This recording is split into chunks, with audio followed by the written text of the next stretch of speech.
હજી સુધી મારી ચેનલને સબસ્ક્રાઈબ ન કરી હોય તો સબસ્ક્રાઈબ કરી બેલ આઇકનના બટનને જરૂરથી દબાવજો. મારી નવી નવી રેસીપીના નોટિફિકેશન તમને મળતા રહે. હાલો, જય શ્રી કૃષ્ણ.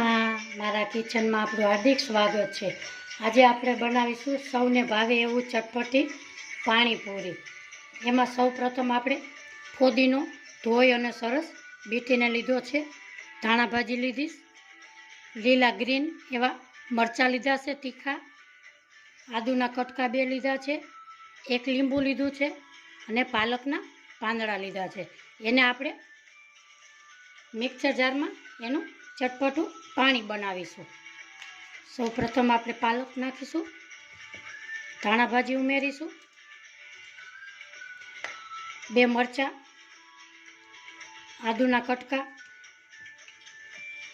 અને ફોદીનો.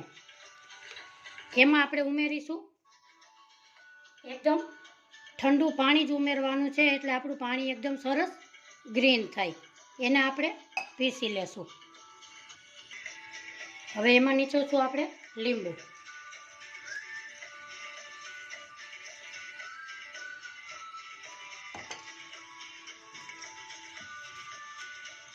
હવે આપણે પીસી લેશું. આપણું પાણી એકદમ સરસ સ્મૂધ એવું પીસાઈ ગયું છે. હવે આપણે એક બાઉલમાં કાઢીશું.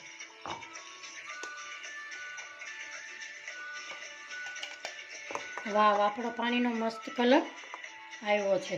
આપણે વધારાનું પાણી એડ કરશું, એ પણ ઠંડુ.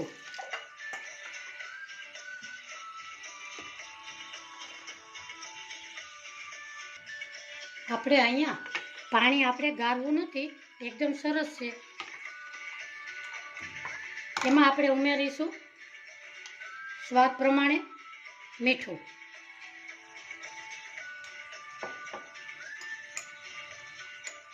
સંચર પાવડર,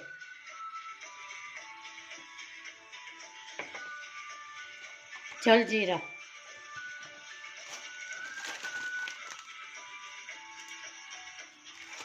એને આપણે મિક્સ કરીશું.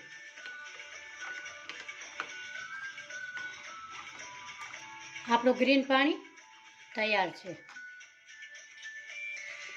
હવે આપણે ગળ્યું પાણી બનાવશું.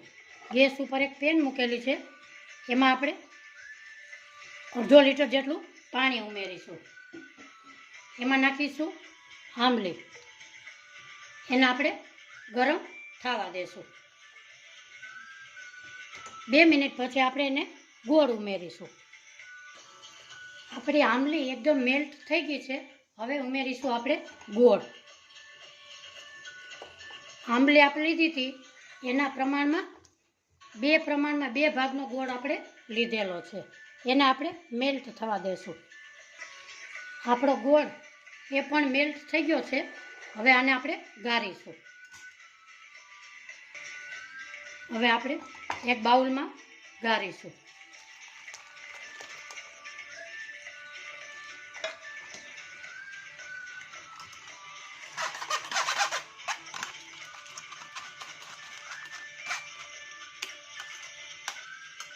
આપણું પાણી સરસ ગરાઈ ગયું છે.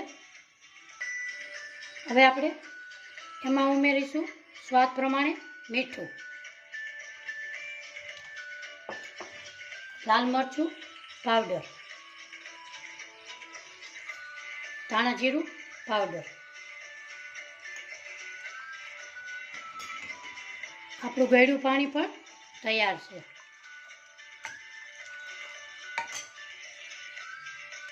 આપણે હવે બટેટાનો મસાલો બનાવશું. અહીંયા આપણે ચણા બાફેલા છે. એને આપણે 2-3 કલાક પલાળી અને સરસ બાફી લીધા છે. 5 બટેટા લીધા છે. એને આપણે આવી રીતે મેશ કરીશું.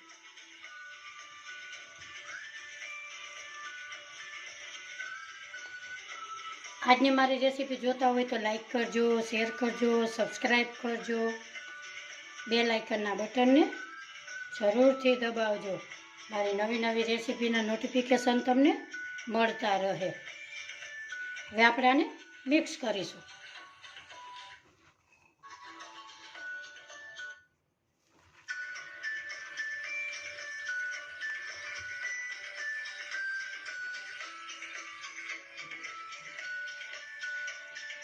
હવે આપણે મસાલો કરીશું.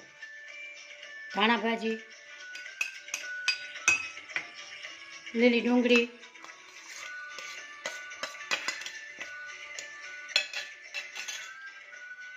મીઠું સ્વાદ પ્રમાણે.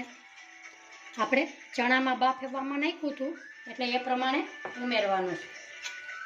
લાલ મરચું પાવડર,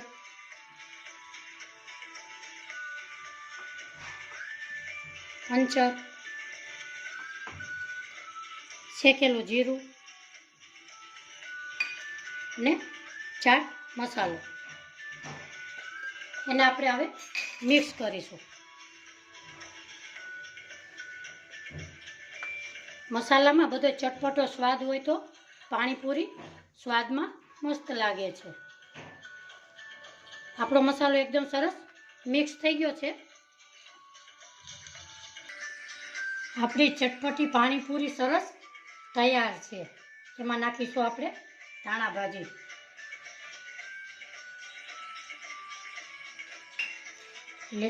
ડુંગળી અને ગુંદી દાણા.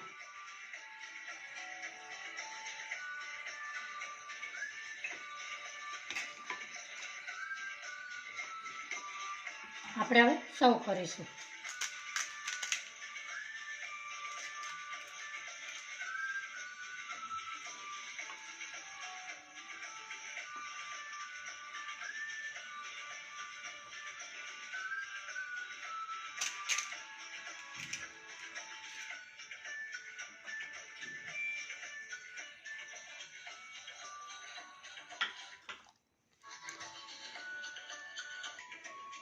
આપણી પાણીપુરી તૈયાર છે.